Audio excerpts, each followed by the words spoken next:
వెలసిన తీయని తేనెల తెలుగు భాష త్రైలింగ భూమిపై ధన్యత వెలసిన తీయని తేనెల తెలుగు భాష తెలుగు నాది గదిగ వెలిగిన నన్నయ్య భారతం పురుగుంచ భవ్య భాష. బిరుదవోలు రామిరెడ్డి గారిని పాపం లేరికి తీసేసుకునేందు ఆయన రాశారు పద్యం. పారసూచితి నేను 10,000 కృతముల తెలుగు తేజము జాడ తెలియదాయే. పారసూచితి నేను 10,000 కృతముల తెలుగు తేజము జాడ తెలియదాయే. అమ్మా నాన్న అనేది కమ్మని పలుకులు కర్ణరంధ్రములకు కఠినమాయ. మమ్మీ డాడీలను మాటలెప్పుడులాయే. పరభాషపై మోజు పెరిగిపోయే. చదువు వారలు లేక గదులలో కొలువైన మధుర కావ్యములన్నీ మలినమాయే.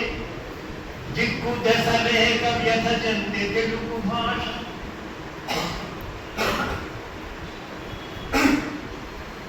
అన్ని భాషల లెస్సన్న ఆంధ్ర భోజ దీని పునరుద్ధరింపలిద్ధర జనించి దిద్దుకోగదయ్య నీదు తమ్ముల తొడభాష పెట్టి. ఇది జ్ఞాన స్థితి. నేను ఎందుకు నేను ముందుకు తీసుకొస్తున్నానంటే పుస్తకాలంటే తెలుగుదేశంలో తెలుగులోనే ఉంటాయి. మిగతా భాషలో కూడా ఉండొచ్చు, చదివే వాళ్ళు ఉండొచ్చు, అది వేరే విషయం. మరి అలాంటి తెలుగు భాషలో పుస్తకాలు ఎవరు చదవాలి అని అడుగుతారు. తెలుగు నేర్చుకుంటే వాళ్ళే లేరు కదా. తెలుగు 100% అధికార భాషగా అమలు చేసిన నందమూరి తారక రామారావు గారు మరణించిన తర్వాత దాని దిగజారుడు సగం చంద్రబాబు నాయుడు గారు, మిగతా సగం జగన్. మరి మళ్ళీ చంద్రబాబు నాయుడు వచ్చారు. తెలంగాణలో ఏదో తెలుగు కొంచెం అంటున్నారు, వాళ్ళని చూసినా మేము చేస్తారేమో. ఈ నాయకులు ఎవరు తెలుగును ఉద్ధరించాల్సిన అవసరం లేదండి. ఉద్ధరించకుంటే చాలు. వాళ్ళు చేస్తున్నటువంటి పని అది. తెలుగు ఒక ఆప్షనల్గా పెడదాం, తెలుగు ఒక సబ్జెక్టుగా పెడదాం, అసలు తెలుగు ఆప్షనల్గా పెడదాం. ఏంటో ఎవరు పెట్టమన్నాడు ఆయన మిమ్మల్ని. కానీ త్రిభాషా సిద్ధాంతం ఎప్పటి నుంచో ఉన్నది కదా. 3 భాషలు ఉంటాయి. మీరెవరే తెలియదు చెప్పడానికి. ఏ మాధ్యమైనా కావచ్చు. ఆంగ్ల మాధ్యమం మీద నాకేం కోపం లేదండి. ఇప్పుడు ఆంగ్ల మాధ్యమం మీద ప్రేమతోనే కదా మనం అమెరికా పోయి అక్కడి నుంచి బందీలుగా తిరిగి వస్తున్నాం. సిగ్గు లేదా కొంచెమన్నా? ఇప్పటికైనా మన జ్ఞానం రావటం లేదా? వారి చేత తగ్గించుకొని రావాలన్నా మనం? మన దేశంలో మనం బతకలేమా? మన దేశంలో సంపాదించే నెలకు ₹1,00,000 చాలటం లేదా? వీటన్నిటికీ కారణం తెలుగు భాషల గురించి మనం ఎవరం కూడా ఆలోచించకపోవడమే. కాబట్టి ఈ గ్రంథాలయ వ్యవహారం ఆలోచించేటువంటి మిత్రులకు నా సలహా ఏమిటంటే, రెండింటినీ కలపండి, పెద్ద ఉద్యమం చేయండి. ఇక్కడ కాదు, విజయవాడలో. మనకు హైదరాబాద్ పోవాల్సిన అవసరం ఏం లేదు కదా. గ్రంథం చాలా గొప్పదని ఇప్పుడే చెప్పాను. గ్రంథాల యొక్క గొప్పతనం. గ్రంథాలు రాసేవాళ్ళు ఉంటారు, చదివేవాళ్ళు లేకపోతే ఇలా. కానీ చదివేవాళ్ళు ముఖ్యం గ్రంథాలయాలు. ఇప్పుడు మిత్రుడు చెప్పాడు, ప్రతి పాఠశాలలో ఒక గ్రంథాలయం, లైబ్రరీ పీరియడ్ ఉందా? పిల్లలు చదవమని ఎవరన్నా మనం చెప్తున్నామా? మనం చదువుతున్నామా? పోనీ లైబ్రరీ పోస్టే పోయింది కదా. ఎందుకని మనం మౌనంగా ఊరుకున్నాం? కాబట్టి ఉపాధ్యాయ సంఘాల బాధ్యత కాదా ఇది? తెలుగు భాష అంటే తెలుగు భాషకు సంబంధించిన ఉపాధ్యాయుడినేనా? మిగతా వాళ్ళందరూ కూడా ఇంగ్లీష్లో చెప్పాలనా? ఇంగ్లీష్లో చెప్తే చెప్పారు, తెలుగు మర్చిపోవాలా? గ్రంథాలయం వలనే భారతదేశంలో, గ్రంథాలయ ఉద్యమం వలనే భారతదేశంలో భాషా ప్రయుక్త రాష్ట్రాలు వచ్చాయని మనం చేస్తున్నాం. ఇక్కడ కూడా ఆంధ్ర రాష్ట్రం ఏర్పడడానికి ఆంధ్రప్రదేశ్ గ్రంథాలయ ఉద్యమం అనే రాజచర్ల హరిశ్వరరావు అంటూ ఆ ఉద్యమం చేయబట్టి అది వచ్చింది. ఇవాళ ఎందుకు విడిపోయినా మళ్ళీ కారణం ఆంగ్ల భాష మీద ప్రేమ, మనం అందరం తెలుగు వాళ్ళం అనే అభిప్రాయం లేకుండా పోవడం. కాబట్టి కొన్నాళ్ళకు మీ జాతి ఏది? తెలుగు జాతి మనది, నిండుగా వెలుగు జాతి మనది అన్నాడు ఎన్టీ రామారావు ఏదో సినిమాలో.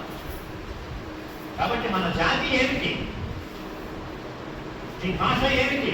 గ్రంథాలయం ప్లస్ మాతృభాష, ఈ రెండింటినీ కలిపి ఉద్యమం చేస్తే బాగుంటుందని నేను విన్నవించుకుంటూ, ఇంకా పెద్దలు చాలా మంది ఉన్నారు కాబట్టి నేను ఎందుకంటే ఎక్కువ మాట్లాడదలుచుకోలేదు. గ్రంథాలయం చాలా గొప్పది, గ్రంథం చాలా గొప్పది, పాఠకుడు అందరికంటే గొప్పవాడు.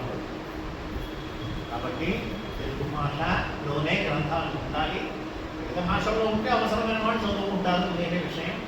కాబట్టి తెలుగు భాషను, గ్రంథాలయాన్ని రెండింటినీ కలిపి ఒక ఉద్యమంగా ఏర్పాటు చేయాలి. ఎక్కడెక్కడ తెలుగు భాషా ఉద్యమాలు ఉన్నాయో వాళ్ళందరితో చేతులు కలపండి, వాళ్ళందరితో ముచ్చరించండి. రేపు నేను జరగబోయే రాష్ట్ర మహాసభకు వాళ్ళందరినీ పిలవండి. ఈ రకంగా ఈ రెండింటి సమన్వయమే మన సమస్యకు పరిష్కారం నిర్మాణం చేస్తూ నేను సెలవు తీసుకుంటున్నాను.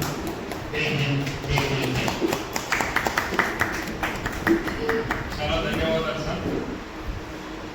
సంక్షిప్తంగానైనా చాలా గ్రంథాలయాల ప్రాధాన్యతను నొక్కి ఒక్కటి చెప్పినందుకు సభ తరపున మీకు వందనాలు తెలియజేస్తున్నాను. అదేవిధంగా మీ గాత్రంతో, గళంతో మంచిగా మమ్మల్ని అందరినీ కూడా అలరింపజేశారు, చైతన్యపరిచారు. ఆ యొక్క గ్రంథాలయ గీతం, ఆ పద్యం ఇవన్నీ కూడా మమ్మల్ని ఎంతో ఆకట్టుకున్నాయి సార్. ఎంతో ప్రయోజనకరమైన ఇచ్చినందుకు ఈ సభ తరపున ధన్యవాదాలు తెలియజేస్తా ఉన్నాను సార్. తెలుగు భాష గురించి కూడా చాలా కష్టపడ్డారు సార్. అవన్నీ చెప్పట్లేదు, చాలా చాలా చాలా మేము చిన్నవాళ్ళగా ఉన్నప్పటి నుంచి చూస్తున్నాం సార్. అక్కడి వాళ్ళకి చూస్తూ తెలుగు భాష మీద మేము కూడా మమకారాన్ని పెంచుకున్నాం. తెలుగదేదయన్న దేశంబు తెలుగు, ఏను తెలుగు వల్ల భుండ తెలుగు గండ, ఎల్ల రుపులు గొలువ తెలుగవే భాషాడి, దేశ భాషలందు తెలుగు లెస్స.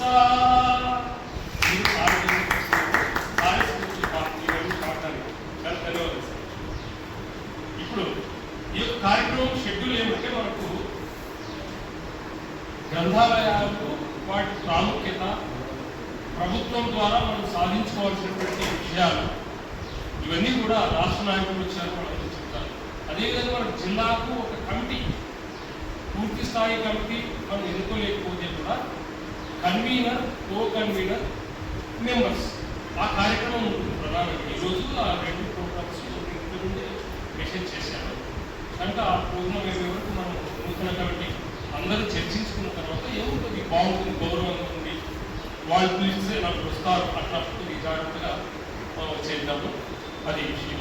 ఇప్పుడు మనకు ఇంకొక ప్రముఖుడు మనకి ఇక్కడ వచ్చిన్నారు కాబట్టి వాటికి కూడా విషయాల్లో గాడిచెర్ల ఫౌండేషన్ సంబంధించి అధ్యక్షుడిగా ఉంటా ఉన్నారు గౌరవనీయులు చంద్రశేఖర్ కల్పూర్ గారు.